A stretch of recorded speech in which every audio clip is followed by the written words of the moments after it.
Tonight I'm going to talk a little bit on the developmental niche. Chapter 2 deals a lot with caregiving and the psychology of caregivers.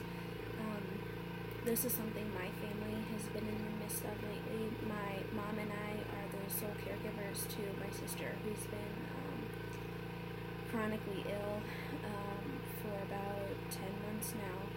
So as I'm reading through the list of the different components of the niche itself, I'm learning a lot about how the way I was raised is playing into how we take care of each other, and I think that's true for a lot of families. The way that we were brought up and our social context really determines how we take care of, our children or aging parents or sick siblings, like in my case. So I've been able to share some of this with Hope, my sister, and my mom too, and we're like, yeah, we can see how that's been playing out. The first component, the physical and social settings of daily life, I think I mentioned in our report on Ethnosymposium, our first reflection paper, that after my dad passed away, my mom was our sole caregiver, so she was gone a lot. She worked the night shift as a nurse. And my sister and I were raised by my grandparents, so Hope and I really grew up with the phrase, it takes a village. Our family has never been nuclear. We've always relied on extended family, my grandparents, my aunts, my uncles, cousins. And it's not that we were really passed around, because our guardianship stayed with my mom. But when she worked nights, you can't have two little girls home by themselves. Not only is that dangerous, it's not legal. So we stayed nights with different people. We spent holidays with different people. And I think I mentioned before, I'm Polish-Ukrainian, so our family's huge. We have more than 300 people on both sides of my family. We're big. So yeah, we grew up with believing that it takes a village. We rely heavily on each other, and as soon as anyone else from either side of my family needs me, I'm there, and it's the same. That's always been the understanding, and it's how it's going to be for a very long time, I think. And that's great. So that being said, our living arrangement now, with Hope being sick, we've been at home most of the time, which is not normal for us. Before she got bad, we used to go to tons of different family members' places, and we would stay there for weekends on end and party, have a great time, and we can't do that now, and it's a little weird, and I think it's really hard for Hope to not be able to do the things that we used to do as a family, because that's what family meant to us. It's quality time, and I think for a long time she felt like she was missing out, and that because of her being sick, we were missing out too. And it took a long time for her to understand that that's not the case. Things happen, and they've been great coming to us and helping us, and that's how it's always been since we were little. People have helped us and blessed us for as long as I can remember. The presence or absence of mother or father really sticks out to me. Our father was never absent. He was a great dad. He loved us. He led us faithfully.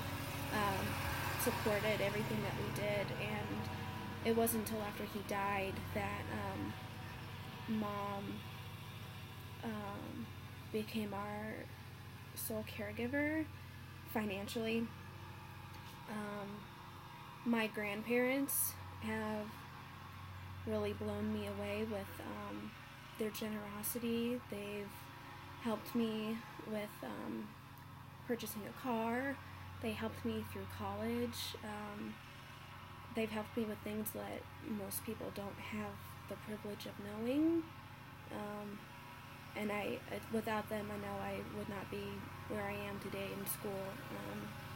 It's crazy what different family members can do for you, and what you can do to love them back.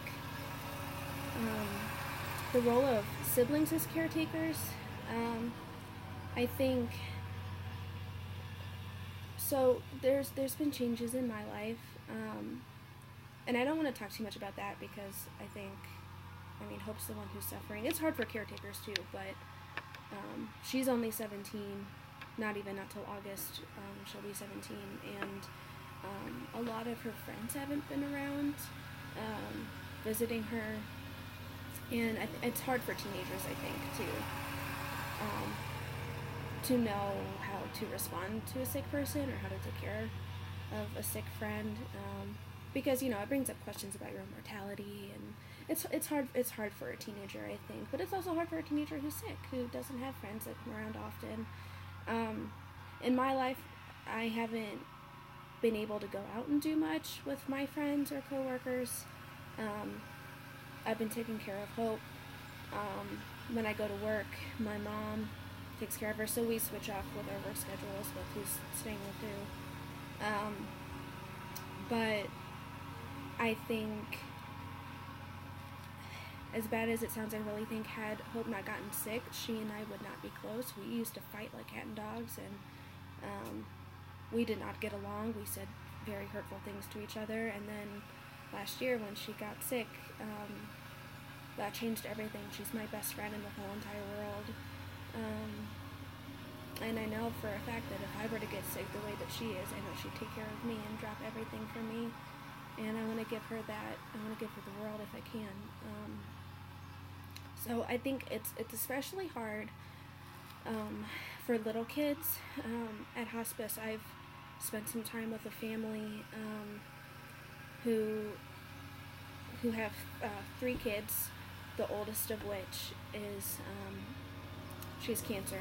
She's not terminal, but this is her second bout of cancer. She beat the first round and then a tumor grew back. She's 10, so she's got an 8-year-old sister and then a toddler, her little brother.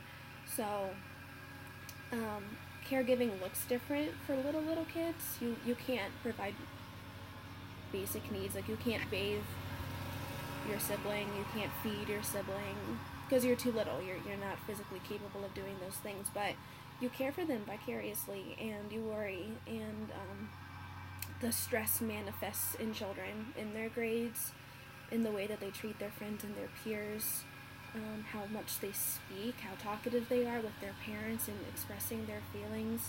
That changes. Sometimes kids just shut down and can't respond. Thankfully, in the family that I've been spending time with, the kids are fine emotionally. They're not acting out. They're hurting. I shouldn't say that they're fine. They're hurting, and they're worried and they're scared. And I'd be worried if they didn't have those feelings, but they're not like aggressively manifesting in their actions. They're not. Those emotions aren't like destructive in any way.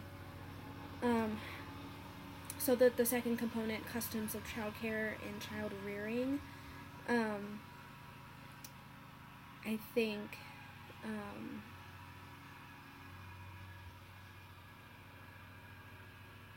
I'm trying to think of a good example.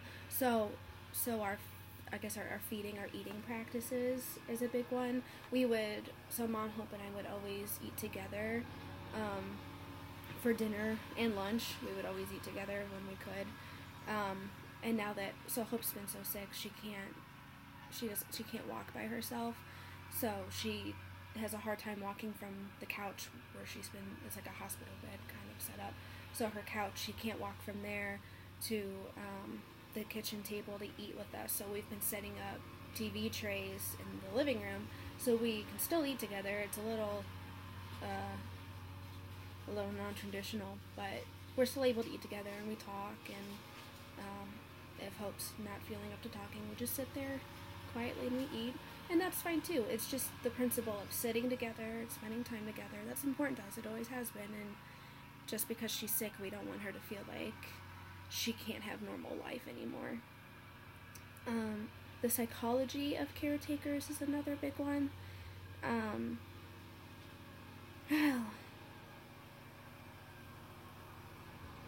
I think our expectations have changed. Obviously, Hope no longer has chores to do. She physically cannot do them. It's been like that for a year, and I mean, that's just like one of those necessary changes that has to happen. We can't. Why would we berate her for not being able to get up and clean dishes? She can't. She physically can't. She's in pain and she's weak. And like I said, she can't stand or walk by herself. So it's like, why? Your expectations have to change.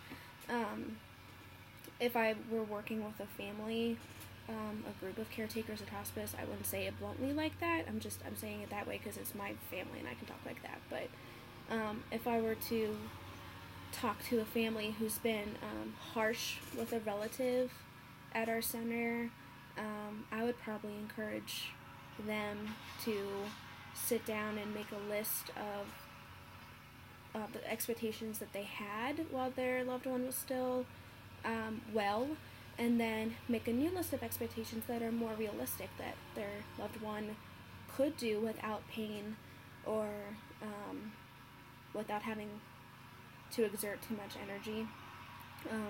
A lot of the patients we have now are Alzheimer's patients, so you can't expect them to remember at all times where they put stuff, or remember the things that they said, or even the people around them, and you can't freak out, and you can't raise your voice when they forget who you are, or forget promises that they made, because they don't remember. They don't have the mental capacity like they used to be able to do the things they used to do.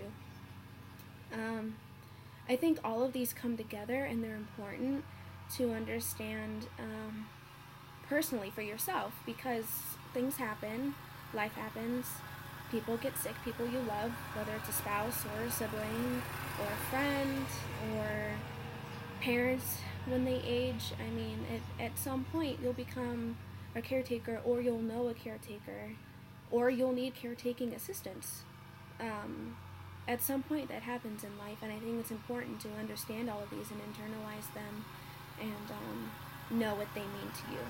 So I know this post has been really lengthy, but I really wanted to do justice and describe how important the developmental niche is.